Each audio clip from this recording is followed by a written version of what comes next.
take, for example, the political field. According to the Interparliamentary Union, women only make up 19.5% of the parliament worldwide on average. Considering that equal suffrage was stated as a basic human right by the UN over 60 years ago, this is an extremely low number. Women must be represented equally. They have different perspectives that they can contribute, and they can help their families by doing so as well. Women have the right to be represented equally. It is logical that if women make up 50% of the population, they should have a say in how the world is run. Only women themselves can articulate their problems.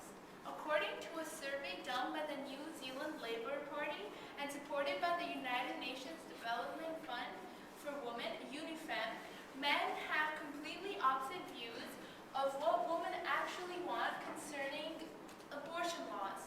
The women were pushing for more liberal policies, while this is exactly the opposite of what women wanted. Women wanted liberal policies, while the men were pushing for more conservative policies.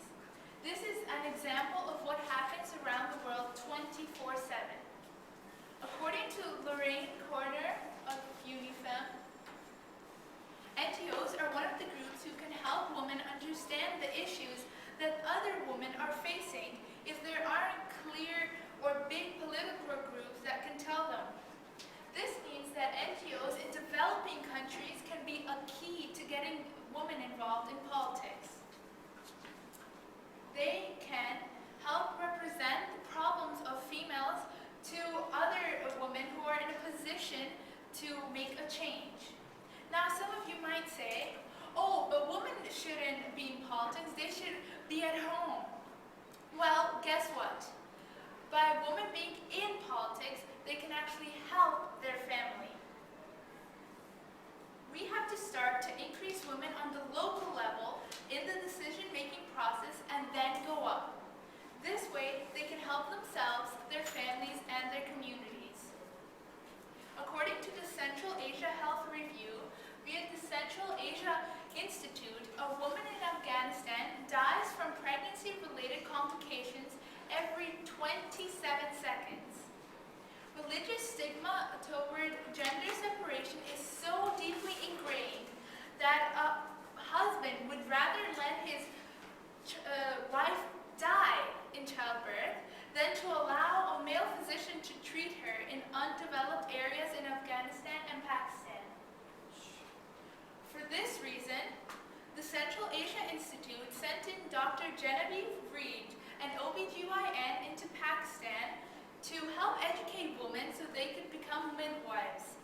As these women were able to gain the knowledge, they were able to help increase the survival rates of children, raise the hygiene levels, and lower maternal death rates.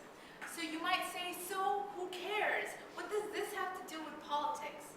Well, by gaining the medical knowledge, the woman could then get involved in the decision-making around their village, and they could vocalize the needs of the woman. Empowering women is empowering whole communities. Women have different perspectives in life than men. In a survey done by the Interparliamentary Union, women can be more compassionate, understanding,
participation should be present on all levels, local, professional, and decision-making.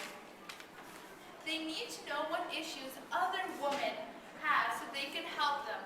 You need to go out and vote. You can make a difference. Women are the key to creating a better life for